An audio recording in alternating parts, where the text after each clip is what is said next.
माननीय मंत्री श्री सौरभ भारद्वाज जी। अध्यक्षा महोदया,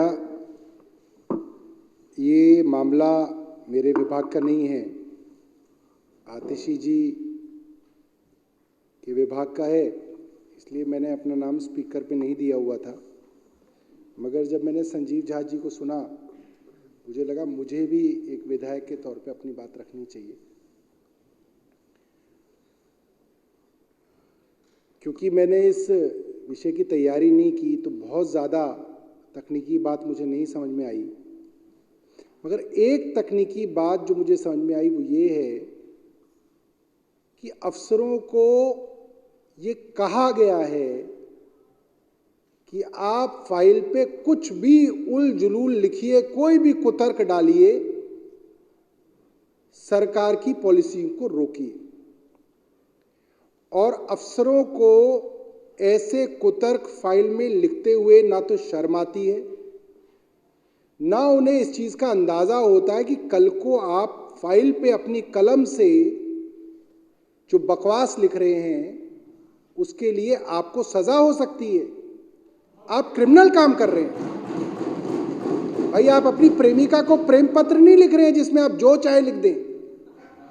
आप एक सरकारी फाइल पे अपने दस्तखत से एक आईएएस अफसर लिख रहा है और उसको भारतीय जनता पार्टी की तरफ से आशीर्वाद मिला हुआ है कि तुम जो कुतर्क लिखना है लिखो, इस फाइल पे तुम्हारा कुछ होगा नहीं। वरना हिम्मत है किसी आईएएस अफसर की कि वो फाइल पे लिख रहा है क्योंकि सीसीटीवी बसों में लग गए हैं तो आपको बस मार्शल की जरूरत नहीं है। ये तो कोरी बकवास है भाई। सीसीटीवी तो आपके एलजी हाउस में भी बहुत सारे लगे हुए हैं, आप क्यों इतनी सिक्योरिटी लेके घूम रहे हैं? छोड़िए आप अपनी सिक्योरिटी। मैं एलजी साहब को इस सदन की तरफ से एक मंत्री होने के नाते कह रहा हूं, आपके यहां बहुत सारे सीसीटीवी लगे, मैंने देखे। और लगवाने हैं तो बता दीजिए, आतिशी जी और लगवा देंगी। आप अपनी सिक्योरिटी छोड़ दीजिए।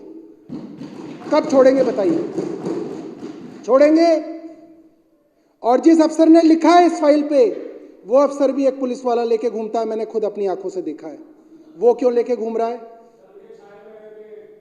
सीएस खुद अफसर लेके घूमते हैं, पुलिस के अफसर लेके घूम रहे हैं, क्यों घूम रहे हैं? वो भी छोड़ दे भाई। जहां वो रहते हैं वहां सीसीटीवी लगा हुआ है, जहां वो जिस सचिवालय में काम करते हैं वहां सीसीटीवी लगा हुआ है, दिल्ली की हर सड़क पे सीसीटीवी लगा हुआ है। आप भी अपनी सिक्योरिटी छोड़िए। ये कुतर्क कोई कैसे दे सकता है कि क्योंकि बस में सीसीटीवी लगा हुआ है तो बस मार्शल की जरूरत नहीं? मैं हैरान हूं। सिर्फ और सिर्फ ये कुतर्क इस फाइल में नहीं दिए गए अध्यक्षा महोदय। हर फाइल में, चाहे वो हेल्थ डिपार्टमेंट की फाइल हो जहां पे डेटा एंट्री ऑपरेटर्स को निकाल दिया गया, ओपीडी के अंदर बेचारे गरीबों के बच्चे ओपीडी कार्ड बनाते थे, एक फैसला किया गया, सारे ओपीडी के जो बैठने वाले डेटा एंट्री ऑपरेटर है उन सबको निकाल दिया गया। एक फैसला दिया, जो फरिश्ते स्कीम थी उसका पैसा सरकार की तरफ से रोक दिया गया। एक फैसला दिया, जल बोर्ड की जितनी पेमेंट थी, जितने ठेकेदारों की सारी पेमेंट रोक रखी है। जगह जगह जो है सीवर की, पानी की परेशानी हो रही है। सारे फैसले अफसरों के कुतर्क द्वारा दिए जा रहे हैं।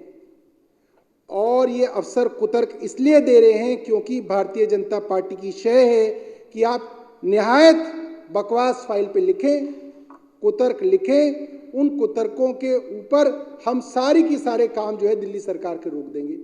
अब ये सिविल डिफेंस वॉलंटियर बड़े भोले भाले, हालांकि इनको इतना भोला भाला होने का हक नहीं है।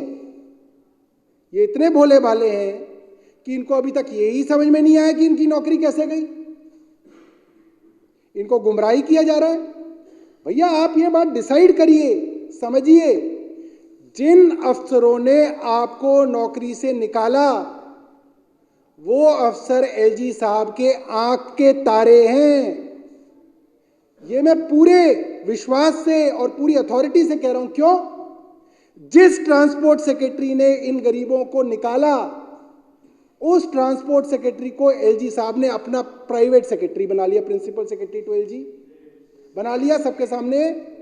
तो एलजी के आंख के तारे हुए ना, ब्लू आइड बॉय हुए। दूसरे अफसर रेवेन्यू सेक्रेटरी हैं अश्विनी कुमार, उनको भी एलजी जो है अपने साथ रखते हैं। उनके बारे में कई शिकायतें हुई, उनको भी हटाने की कोई प्रक्रिया शुरू नहीं हुई। तो जो अफसर दिल्ली सरकार के कामों में रोड़ा अटका रहे हैं, चाहे वो फाइनेंस सेक्रेटरी हो एसी वर्मा जी, चाहे वो रेवेन्यू सेक्रेटरी हो अश्विनी कुमार, चाहे वो ट्रांसपोर्ट सेक्रेटरी हो कुंद्रा, आशीष कुंद्रा, क्या एलजी साहब ने इनके खिलाफ कोई कार्रवाई की है? क्या केंद्र सरकार ने इनके खिलाफ कोई कार्रवाई की है कि तुमने 10,000 बच्चे निकाल दिए, तुम्हारे ऊपर एक कार्रवाई की जाएगी? अब संसद के चुनाव है, सातों सांसद भारतीय जनता पार्टी के हैं और उनके इलाकों में हजारों सिविल डिफेंस वॉलंटियर हैं। क्यों नहीं जाते? आपको जाना चाहिए अब सांसदों के पास। अपने सांसदों को आप कहिए कि आप हमारे साथ एलजी साहब के घर चलिए और इन अफसरों को नौकरी से हटाइए। क्यों नहीं हटाएंगे? एलजी साहब हटाएंगे भाई। या तो भारतीय जनता पार्टी के सांसद आपके साथ हैं या आपके खिलाफ हैं। अगर आपके साथ हैं तो लेके जाओ उनको एलजी साहब के घर और बोलो भाई इन अफसरों को हटाया जाए, इन्होंने हमारे को नौकरी से हटाया। और अगर वो सांसद आनाकानी कर रहे हैं, गोलमोल कर रहे हैं, जाने के लिए तैयार नहीं है, इसका मतलब एलजी साहब, भारतीय जनता पार्टी के सांसद और वो अफसर, ये सारे मिले हुए। और हमें जब कहो हम तब चलने के लिए तैयार है एलजी साहब के। हम तो उससे आगे की बात करेंगे कि ना सिर्फ इनको निकाला जाए, इनके ऊपर मुकदमे चलाए जाए, इनको जेल में भेजा जाए। भाई आप ऐसा कुतर्क लेके कैसे निकाल सकते हो हजारों बच्चों को? तो ये बात जो है सिविल डिफेंस वॉलंटियर्स को अब समझनी पड़ेगी। इतना भोला भाला रह के जो है देश में आप नहीं चला पाओगे।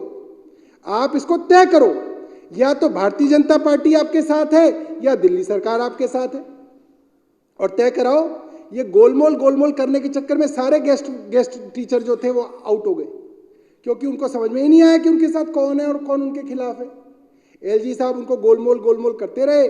हमने विधानसभा के अंदर कई बार रेजोल्यूशन पास किए, उसके बावजूद जो है उनको नहीं रखा गया, ना उनको नंबर दिए गए।